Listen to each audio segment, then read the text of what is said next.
Hi friends, कैसे हो आप लोग। आज फिर से लेके आऊँ आपके लिए काफ़ी ज़्यादा प्रेरणादायक कहानी।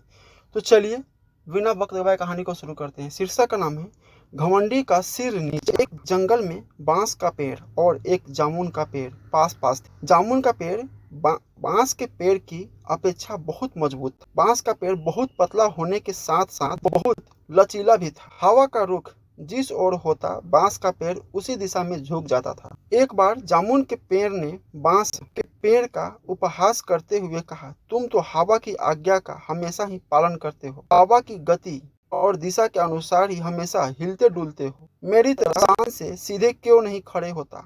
तुम भी हवा से कह दो कि उसकी आज्ञा का पालन नहीं कर सकते। तुम अपनी शक्ति का परिचय हवा को दो। इस संसार में बलवानों का चारों ओर बोलबाला है।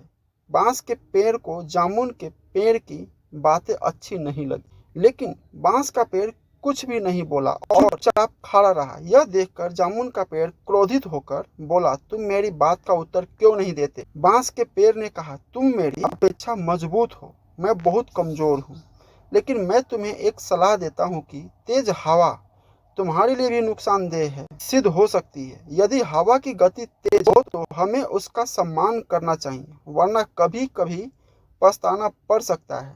जामुन के पेड़ को अपनी शक्ति पर बहुत घमंड। वह बांस के पेड़ से क्रोधित होकर बोला, तेज हवा भी मेरा कुछ नहीं बिगाड़ सकती। मेरी इस बात को हमेशा याद रखना। धीरे धीरे चलती हुई हवा ने बांस के पेड़ और जामुन के पेड़ के बीच होने वाली सभी बातों को सुन लिया। हवा तेज गति से जामुन के पेड़ से टकराकर आगे निकल गई। थोड़ी देर बाद हवा ने अपनी अंदर कुछ शक्ति और समेटी और अपने को और भी गतिशील बना लिया। अब हवा एक तूफान के रूप में परिवर्तित हो गई। उस तेज हवा के टकराने से बांस का पेड़ लगभग पूरा झुक गया।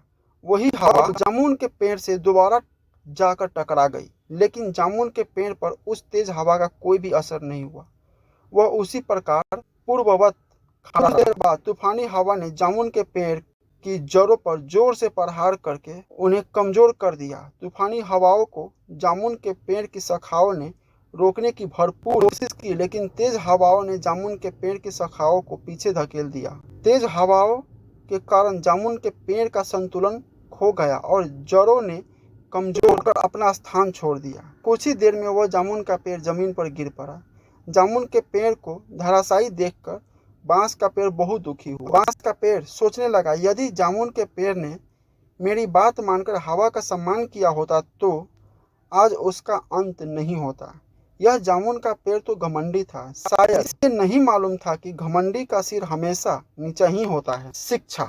इस कहानी से हमें यह शिक्षा मिलती है कि घमंड ही मनुष्य का सबसे बड़ा शत्रु है।